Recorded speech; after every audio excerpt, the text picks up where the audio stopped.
Halo, perkenalkan nama saya Adinda Nabela Putri. Hajimemashite. Watashi wa namae wa Tiara desu. Yoroshiku onegaishimasu. 네, 안녕하세요. 저는 사비타 엘자 실완티입니다.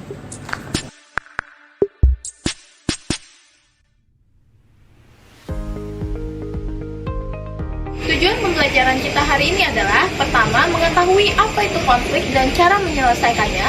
Kedua, jenis-jenis konflik. Dan ketiga adalah mengetahui apa itu negosiasi, baik proses sampai beberapa hal yang harus diperhatikan dalam bernegosiasi. Adalah suatu pertentangan antara dua orang atau lebih yang memiliki keinginan yang berbeda. Sebagai makhluk sosial yang harus berinteraksi dengan orang lain, pastinya kita pernah mengalami yang namanya konflik, seperti perbedaan pendapat dalam kelompok atau perbedaan kepentingan dalam organisasi. Namun, konflik memiliki dampak positif ketika kita dapat menyelesaikan konflik tersebut dengan cara yang baik. Menghadapi konflik, Thomas Kilmann Model, metode avoiding. Orang di posisi ini tidak memperjuangkan keinginannya sendiri maupun orang lain. Intinya, dia tidak mau terlibat dalam konflik. Metode collaborating. Posisi ini membutuhkan usaha bersama dari kedua belah pihak yang terlibat konflik untuk menentukan apa yang menjadi dasar bersama terlebih dahulu untuk menemukan posisi yang. Metode compromising. Kompromi ada di posisi tengah antara kolaborasi dan menghindar. Pada posisi ini, terjadi kesepakatan antara kedua belah pihak, namun tidak semua keinginan terpenuhi. Ada hal yang dikorbankan demi pihak lain. Metode accommodating. Dalam posisi ini, seseorang mengorbankan kepentingan dirinya untuk memenuhi kepentingan dari keinginan orang lain. Pada posisi ini, seseorang mengalah walaupun sebenarnya ia ingin hal yang lebih baik. Metode competing. Posisi ini menunjukkan seseorang yang mengutamakan dirinya sendiri lebih besar dibanding mengutamakan kepentingan orang lain.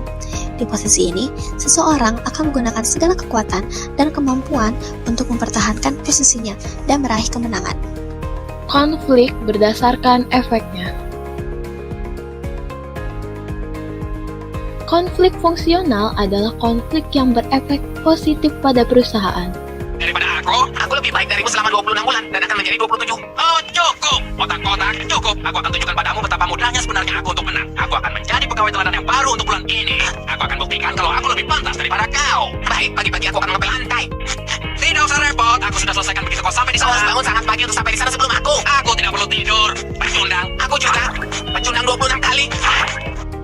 Pada video tersebut, konflik yang terjadi diakibatkan oleh SpongeBob dan Squidward yang berebut tempat menjadi karyawan terbaik. Hal ini tentunya berdampak positif pada Krusty Krab. Hal ini dapat dilihat dari Squidward yang biasanya malas bekerja, namun karena ingin menjadi karyawan terbaik, dia meningkatkan performa kerjanya. Konflik disfungsional. Konflik ini berefek negatif pada perusahaan. Pada scene tersebut, Squidward yang tidak terima akan gaji yang diberikan oleh Tuan Krab sehingga dia melakukan protes. Namun Tuan Krab mengelak dan memberikan pembelaan, sehingga pada akhirnya Squidward mengajak SpongeBob untuk melakukan mogok kerja. Hal ini tentunya berdampak buruk terhadap kinerja Krusty Krab. Negosiasi adalah proses tawar-menawar dengan cara berunding untuk mendapatkan kesepakatan bersama. Negosiasi sangat dibutuhkan dalam dunia bisnis, seperti jual beli, tawar-menawar gaji, hingga penyelesaian konflik. Maka dari itu, skill dalam bernegosiasi sangat dibutuhkan dalam dunia bisnis. Proses negosiasi. Tahap pertama, persiapan dan perencanaan. Dalam proses ini, kita harus mengumpulkan data yang dibutuhkan sehingga dapat memperkuat argumen saat bernegosiasi.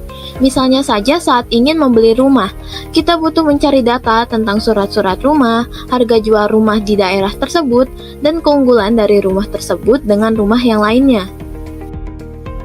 Tahap kedua adalah menentukan aturan, seperti siapa saja yang akan melakukan perundingan dan di mana akan melakukan perundingan. Tahap ketiga adalah menjelaskan. Pada tahap ini, kedua belah pihak saling memaparkan argumen mereka dan menguatkan pendapatnya masing-masing. Tahap keempat ialah tawar-menawar dan penyelesaian masalah. Pada tahap ini, kedua belah pihak berunding untuk mencari solusi terbaik. Tahap kelima, penutup dan implementasi. Pada tahap terakhir ini akan diambil keputusan terbaik dengan memperhatikan berbagai aspek yang ada. Dalam bernegosiasi, ada 5 hal penting yang harus kalian ketahui. Yang pertama, perhatikan penampilan. Berikanlah kesan pertama yang baik dengan berpakaian rapi saat negosiasi. Berpakaian sesuai dengan kondisi dan lawan negosiasi kalian. Hal tersebut akan membantu kalian lebih cepat akrab satu sama lain.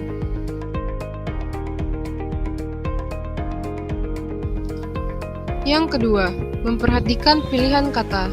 Kata-kata memiliki kekuatan yang luar biasa untuk mempengaruhi seseorang. Jadi, pastikan pilihan kata-kata kalian sesuai dengan porsinya, sehingga tidak ada kesalahpahaman dalam bernegosiasi.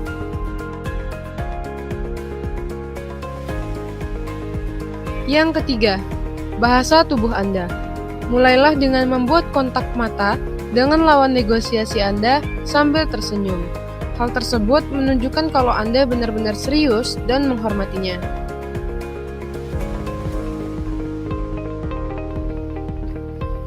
Yang keempat, pilihan tempat.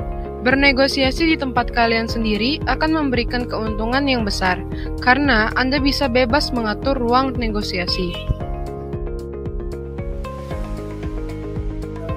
Yang kelima, momentum negosiasi. Di dalam dunia bisnis, kita semua sibuk dan benar-benar menghargai waktu. Dengan demikian, hampir semua negosiasi memiliki batas waktu. Dan negosiator yang baik tahu bagaimana menggunakan hal ini untuk keuntungan mereka. Kuncinya terletak pada memastikan bahwa momentum negosiasi berjalan menguntungkan Anda ketika saatnya diselesaikan. Kesimpulan, konflik tidak selamanya berdampak buruk terhadap perusahaan. Semua itu tergantung dari cara kita menyikapi konflik tersebut. Dalam penyelesaian konflik, kita dapat melakukan perundingan atau bernegosiasi. Skill bernegosiasi ini sangat penting dalam dunia bisnis. Maka dari itu, ada beberapa hal yang harus kita perhatikan dalam bernegosiasi agar tidak gagal.